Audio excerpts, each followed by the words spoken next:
सूचना केवल हमारे विचार हैं, वित्तीय सलाह नहीं। निर्णय लेने से पहले खुद शोध करें। किसी भी लाभ या हानि के लिए हम उत्तरदायी नहीं हैं।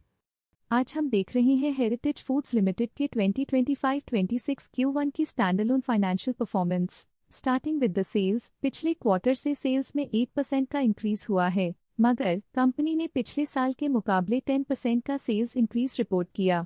Expenses 9.5% quarter on quarter increase हो गए हैं, जो साल भर के 13% के राइज के साथ अलाइन करता है। क्वार्टरली सेल्स के कंपैरिजन में एक्सपेंसेस इंक्रीज होना दिखाता है कंपनी ने एक्सपेंसेस मैनेज करने के लिए स्ट्रगल किया। कंपनी ने पूरी साल के दौरान चैलेंजेस का सामना किया। ऑपरेटिंग प्रॉफिट, जो पिछले साल के कंपैरिजन में -25% डाउन हुआ है, quarter on quarter around -9% decrease हुआ है। Operating profit margin OPM annual basis पे -3% से डिक्रीज हुआ है और पिछले क्वार्टर के कंपैरिजन में -1% से डिक्रीज हुआ है। एक्सेप्शनल आइटम्स को ऐड करके अदर इनकम पिछले क्वार्टर के कंपैरिजन में 130% बढ़ गई, बावजूद इसकी ईयरली डिक्लाइन -7% हुई है। इंटरेस्ट एक्सपेंसेस पिछले क्वार्टर से 1% अप हुआ, लेकिन ईयर ओवर ईयर इंक्रीज 27.5% हुआ है। डिप्रिशिएशन कॉस्ट में 4.5% का क्लाइम देखने को मिला और ईयरली बेसिस पे 12% का इंक्रीज देखा गया। Profit before tax annually -34% decrease हुआ, लेकिन प्रोसीडिंग क्वार्टर से 43.5% बढ़ा है। इस साल कंपनी ने 24% टैक्स पे किया और क्वार्टरली कंपनी ने 25.5% टैक्स पे किया है। नेट प्रॉफिट ने ईयर ऑन ईयर -35% का डिक्लाइन दिखाया, लेकिन लास्ट क्वार्टर से 84% का इंक्रीज हुआ है। इस क्वार्टर में कंपनी का परफॉर्मेंस काफी अच्छा रहा। वहीं अगर एनुअल एनालिसिस की बात करें तो साल के दौरान कंपनी का परफॉर्मेंस अच्छा नहीं रहा। नेगेटिव नेट प्रॉफिट का मतलब है कि कंपनी प्रॉफिट के कंपैरिजन में नुकसान उठा रही है। अर्निंग्स पर शेयर EPS में ईयरली -35% का डिक्रीज देखा गया। साथ ही क्वार्टरली में EPS की अप्रॉक्स 2 गुना की बढ़ोतरी हुई, जो कंपनी की उम्दा परफॉर्मेंस को दिखाता है। इस क्वार्टर में कंपनी का EPS काफी अच्छा रहा।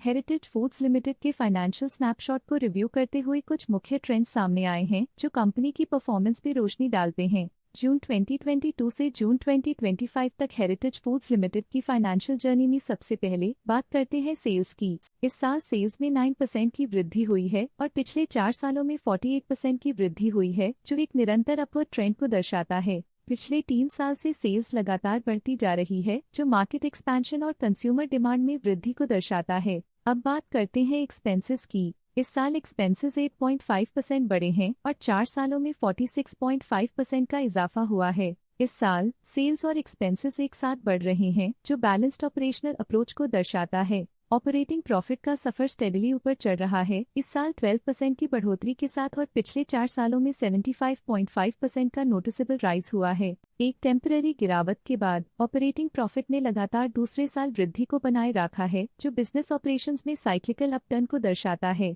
नेट प्रॉफिट का सफर ऊपर की ओर चल पड़ा है, इस साल 13% की चढ़ाई के साथ पिछले 4 सालों में 83% की शानदार वृद्धि हुई है। एक अस्थायी गिरावट के बाद लगातार दूसरे साल नेट प्रॉफिट में वृद्धि हुई है, जो फाइनेंशियल लैंडस्केप में साइक्लिकल रिकवरी को दर्शाता है। EPS के लिए रास्ता कठिन रहा है, इस साल EPS -3% डिक्रीज हुआ और पिछले 4 सालों में कुल मिलाकर -21% की गिरावट हुई है। चलिए अब बात करते हैं शेयर होल्डिंग पैटर्न की। हेरिटेज फूड्स की शेयर होल्डिंग रिपोर्ट्स कुछ इस प्रकार की हैं, जो अननोन 2025 के तक चलता है। ये रिपोर्ट कंपनी के शेयर्स की डिटेल्ड जानकारी देता है, जिसमें promoters, promoter groups, foreign investors, public investors और सरकारी एंटिटीज शामिल हैं।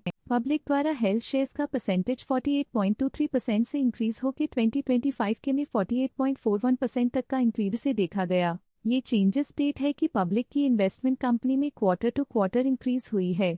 जब कंपनी के शेयर्स का मैक्सिमम हिस्सा पब्लिक के पास होता है, तब ये माना जाता है कि कंपनी कमजोर हाथों में है, जो बाजार की अस्थिरता और स्पेक्युलेटिव ट्रेडिंग को इंडिकेट करता है। DII डोमेस्टिक इंस्टीट्यूशनल इन्वेस्टर्स ने अपना शेयर होल्डिंग 2025 में 4.05% से 2025 में 4.13% तक इंक्रीज किया। ये बताता है कि डोमेस्टिक इंस्टीट्यूशंस ने कंपनी में अपना इंटरेस्ट 0.08% तक इंक्रीज किया है। फॉरेन इंस्टीट्यूशनल इन्वेस्टर्स की शेयर होल्डिंग में थोड़ा डिक्रीज आया 2025 के से 2025 के में, जो दिखाता है कि फॉरेन इंस्टीट्यूशंस ने अपने स्टेक को क्वार्टर टू क्वार्टर -0.26 से डिक्रीज किया है, जिसे पता चलता है कि उन्होंने अपनी इन्वेस्टमेंट्स को पुल बैक किया है।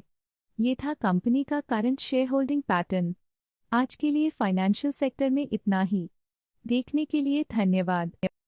स्टॉक लेटेस्ट न्यूज अपडेट के लिए चैनल को सब्सक्राइब करें और वीडियो को लाइक एंड शेयर करें।